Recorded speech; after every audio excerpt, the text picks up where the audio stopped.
Hello everybody and welcome to this amazing lore reading of Dead by Daylight, Chapter 4, Spark of Madness. A note I need to make is that this lore has been written by developers with several grammar and spelling errors.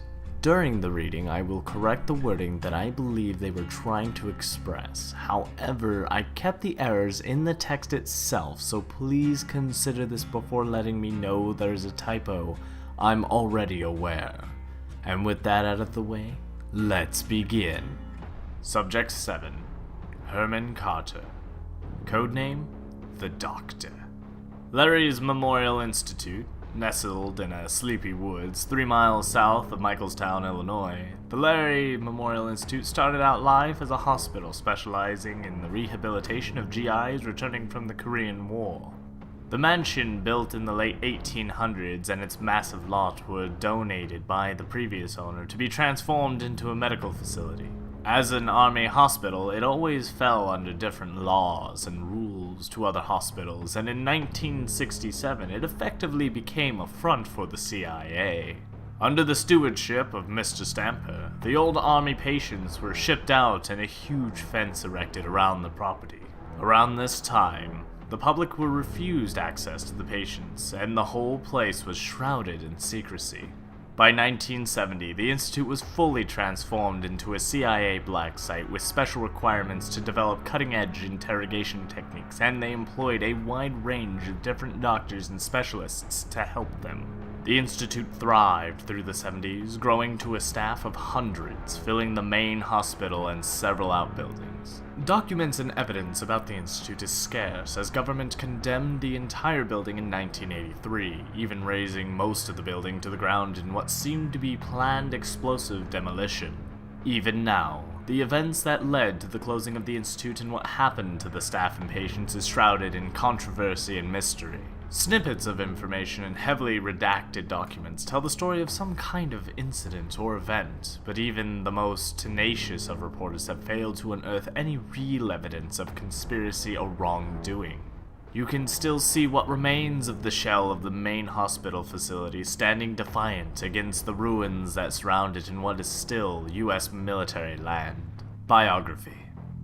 From an early age, Herman Carter understood the human psyche. To analyze and deconstruct something as powerful as the brain intrigued him.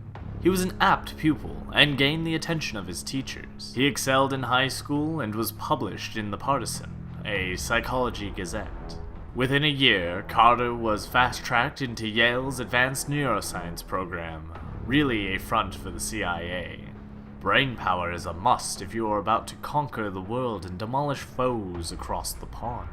The CIA understands this, so interrogation and intelligence became their #1 priority. All they needed was brilliant people, like Carter.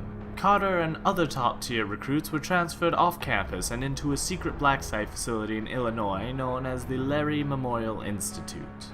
A protege craves a mentor, and that's where Mr. Stamper stepped in, who taught Carter that information is everything and knowledge is power. He was given all the instruments needed, a guiding hand, and more or less everything he asked for. He never realized that sunlight started to become scarce, that he too was kept in the dark, because knowledge doesn't only give you power, it also transforms you into a threat. To extract information was his mission. Mr. Stamper encouraged Carter to go further, and don't consider this a normal medical facility. No eyes were watching them. There was no rules to abide by. Mr. Stamper just pointed Carter in the right direction. Then he started to take a few steps back as he saw how Carter could walk on his own. Docile test subjects were exchanged for real, live spies. People that played a role in the troubles outside the facility. Carter shouldered his new role. Project Awakening took form, and on paper Carter described it as experimental interrogation. It was approved, and over a few months, nobody knocked on his door. Screams and moans filled the corridor outside his lab, but wars skew people and what they accept, as long as the enemy is kept at bay.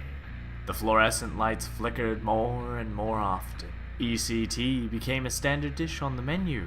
prisoners held at the facility begged the guards to take them to another lab other than Carter's. Rumors were disregarded in the beginning. Over the years, Carter became known as the Doctor, and no one ever questioned if he had even held a medical certificate, or even what happened to the prisoners after they had given up their information. It was only after the Larry Memorial Institute went silent for a week that they finally uncovered the true horror of what had happened there. Carter's experimental information extraction had turned to horrific and bizarre torture. Patients and prisoners were found dead or in vegetative states with all types of head trauma. In his office, they found the most terrible discovery of all, Mr. Stamper himself. His head peeled open and an array of electrodes and sensors inserted into his still working but annihilated brain. There was no sign of Herman, the Dr. Carter, but his research papers suggested that he had been using the prisoners as part of awful ECT experiments as he searched for the panacea of mind control. The government didn't want to know. The black site was condemned and all knowledge of the Larry Memorial Institute redacted forever. Feng Min was a young girl when she first picked up computer games, and she was instantly hooked. The brand new worlds enchanted her with colors, sounds, and explosions, a chance to be somewhere else, or someone else. Her parents saw no wrong with a few minutes in front of the screen, but as minutes turned into hours and sometimes days, they finally decided to pull the plug and force Feng Min to put more efforts into her studies.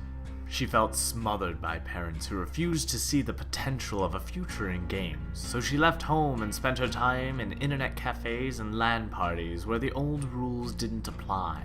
She spent hours playing, streaming, competing to rise to the top. Her parents became what she called holiday parents, as she never saw them outside the holidays, and she became the black sheep of a one-child family. In the gaming world, however, she finally found respect. Nicknamed the Shining Lion, she was invited to join a prestigious esports team and to live in their dorms, where she found a sanctuary free of the misconceptions and prejudice she had felt from her parents and the non-gaming world. Feng Min pushed her limits to prove she was the best. Sleep was less important to her than training. At the top of her game, she filled the stadiums with fans who adored her, but it couldn't last forever. The pressure to be the best grew stronger and stronger. She pushed herself too far, slept too little, and her performance began to slip. She started to lose. At night, she would stay up, tormented by the thought of disappointing her parents and her fans. She spiraled out of control and fell into a pattern of self-destruction. She started wandering the streets and visiting bars where no one knew of esports, waking up in places she didn't remember. One day, she woke up somewhere completely different, in a never-ending nightmare. Feng Min did not despair. As she learned more about the challenge she was up against, she realized this was what she had been training for her entire life. Now, she was going to win. Thank you everybody for listening. I do hope you enjoyed the lore. If so, feel free to check out previous lore videos of other killers, survivors, and the origins of the locations of Dead by Daylight in the description down below. Subscribe for more lore readings and daily gaming content, and as always, good game.